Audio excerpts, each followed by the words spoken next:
اعوذ باللہ من الشیطان الرجیم بسم اللہ الرحمن الرحیم رب اشرح لی صدری ویسر لی امری واحلل عقدۃ من لسانی یفقہوا قولی۔ میرے تمام فیملی چینل کے members, naan members, subscribers, naan subscribers اور جو جہاں جہاں مجھے دیکھتے ہیں سنتے ہیں، ان سب کو میری جانب سے دل کی اتھا گہرائیوں کے ساتھ السلام علیکم ورحمۃ اللہ وبرکاتہ۔ پروگرام شروع کرنے سے پہلے میری خاموشی کو امید ہے کہ آپ لوگ سمجھ گئے ہوں گے، اور میری خاموشی ہی میری زبان ہے، اور میرے ویورز سمجھدار ہیں، سمجھ گئے ہوں گے مجھے کچھ نہیں کہنا۔ تو پروگرام جو ہے آج کا وہ بھی مختصر ہے، انشاءاللہ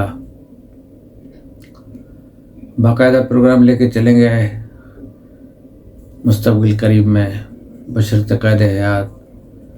کچھ طبیعت میں بھی گرانی ہے اور طبیعت ذرا عجیب مزمحل سی ہے۔ بہرحال یہ موسموں کے ساتھ ساتھ جو ہے نا، انسان کی طبیعتیں بدلتی رہتی ہیں اور اثر انداز موسم ہوتے ہیں ان کے مزاجوں پر، تو یہی صورتحال کچھ میری ہے۔ بہرحال قبرستان، کل میں شہر کے ہنگاموں سے اکتا کر پرسکون سبزہ زاروں میں ٹہلنے کے لیے نکلا۔ ایک بلند پہاڑی پر پہنچ کر جسے فطرت نے حسین ترین لباس پہنا رکھا تھا ٹھہر گیا۔ شہر اپنی ساری بلند و بالا عمارتوں اور عالی شان محلوں کے ساتھ، کارخانوں کے دھوئیں کے کثیف بادل اور ان بادلوں میں دبا ہوا نظر آ رہا تھا۔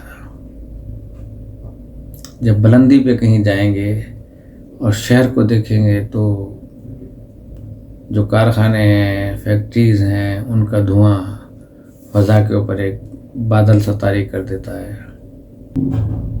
میں بیٹھ گیا اور دور سے انسان کی عملی زندگی کا جائزہ لینے لگا۔ مجھے وہ سرتاپا مشقت نظر آئی، وہ زندگی۔ میں نے اپنے دل میں فیصلہ کر لیا کہ اب انسان کی اس بناوٹی زندگی پر غور نہ کروں گا، اور اپنا رخ اس سبزہ زار کی طرف کر لیا جو عظمت خداوندی کی جلوہ گاہ تھی۔ میں نے دیکھا اس سبزہ زار کے وسط میں ایک قبرستان تھا جس کی مرمری قبریں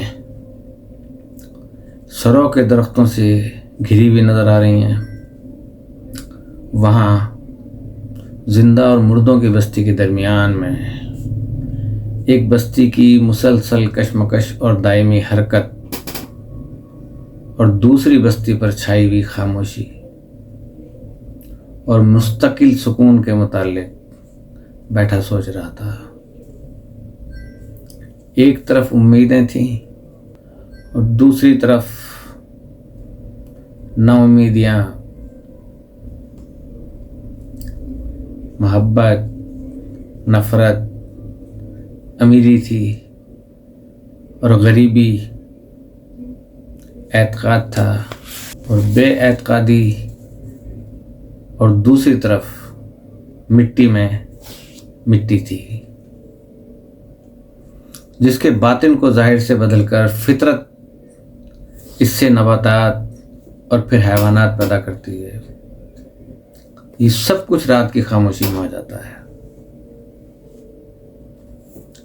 میں اپنے انہی افکار میں گم تھا کہ میری توجہ ایک آہستہ رو جم غفیر نے اپنی طرف مبذول کر لی۔ आगे आगे बैंड था, किसी अमीर हस्ती का जनाजा था। वो बैंड के जो अलमिया धुनें बजाता है, जिसके गम अंगेज नगमों से फ़ज़ा पर उदासी छा गई थी। ये एक बहुत बड़ा हजूम था जिसमें अज़मतो इक़्तिदार के नाम नहाद देवता शामिल थे। एक अजीमुल मर्तबत रईस का जनाजा था। एक मुर्दा की हड्डियां थीं जिसके पीछे पीछे जिंदा लोग रोते वावेला मचाते और फजा को अपने नालो मातम से गिरा बार करते चले आ रहे थे। जनाजा कब्रिस्तान पहुंचा। मजहबी पेशवा भी जमा हुए और औद-ओ-लोबान अगरबत्तियाँ सुलगा कर मुर्दे के हक में दुआए मग़फ़रत की। उधर बैंड बजाने वालों ने एक तरफ होकर फिर गम का बैंड बजाया। इसके बाद ख़तीब आगे बढ़े और नहायत फसीह बलीग अल्फाज में मरने वाले पर मातम किया।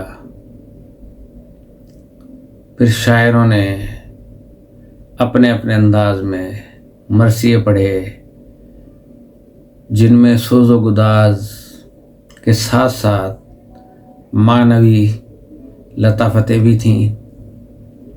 ये सब कुछ उक्ता देने वाली तवालत के बाद ख़त्म हुआ और मजमा रफ्ता रफ्ता इस कब्रिस्तान से रुखसत हो गया। और कब्र के बनाने वालों में से गोरकनों और इंजीनियरों ने एक दूसरे पर सबकत ले जाने की कोशिश की और जिस पर हुनरमंद हाथों के गूंधे हुए हार पड़े हुए थे, लोग शहर की तरफ वापस चले गए थे। लेकिन मैं दूर से ये सब कुछ देखता रहा और इस पर गौर करता रहा। सूरज ढल चुका था। चट्टानों और दरख्तों के साए तवील हो गए थे और फितरत ने नूर का लिबास उतारना शुरू कर दिया था। मैंने निगाह उठाई और देखा कि दो आदमी एक लकड़ी का ताबूत अपने कंधों पर लिए चले आ रहे हैं। इनके पीछे पीछे एक औरत है जिसके जिस्म पर फटे पुराने कपड़े, गोद में एक दूध पीता बच्चा और पहलू में एक कुत्ता जो कभी इसकी तरफ देखता और कभी ताबूत की तरफ देखता। ये एक मुफलिस का जनाजा था जिसके पीछे एक उसकी बीवी थी, मैयत की यानी उसकी बेवा थी, जो यासो नाउम्मीदी के आंसू बहा रही थी।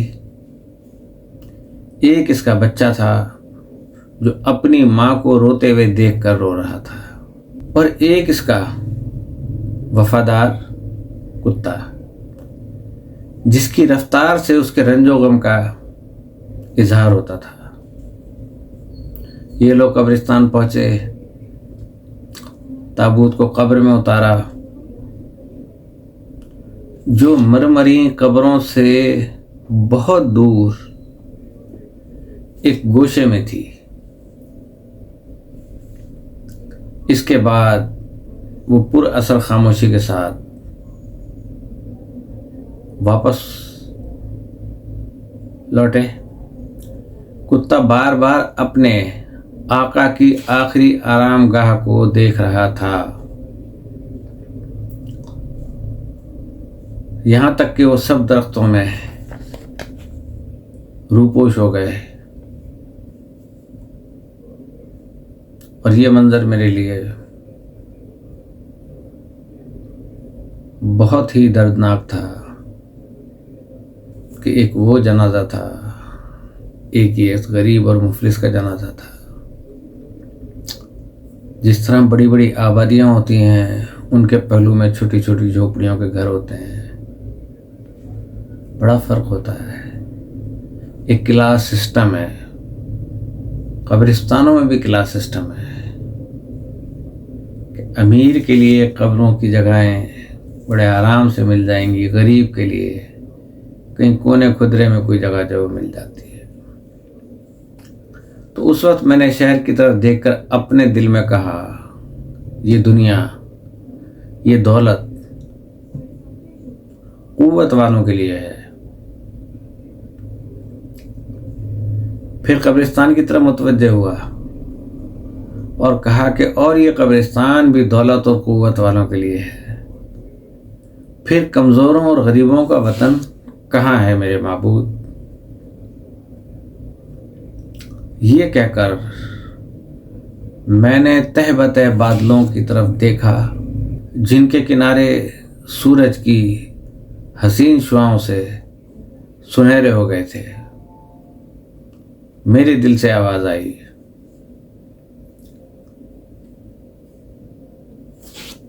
वहाँ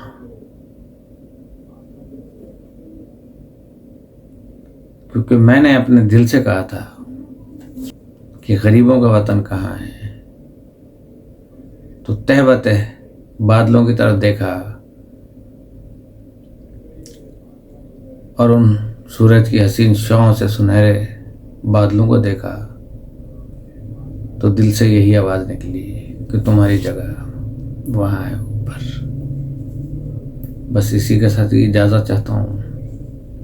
अल्लाह पाक हम सब की जान मालो, इज़्ज़त और आबरू और ईमान की हिफाजत फरमाए और हमारे मुमलिकत खुदादाद पाकिस्तान को मुस्तहकम फरमाए और जो जो हमारी शरई हाजात हैं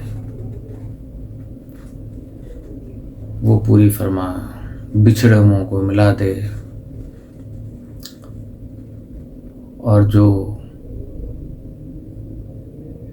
परेशान हाल है उनकी परेशानियों को दूर फरमा दे, जो मकरूज़ हैं उनका कर्ज खजाने गैब से अता फरमा दे, जो बीमार हैं उनको सेहत कुल्ली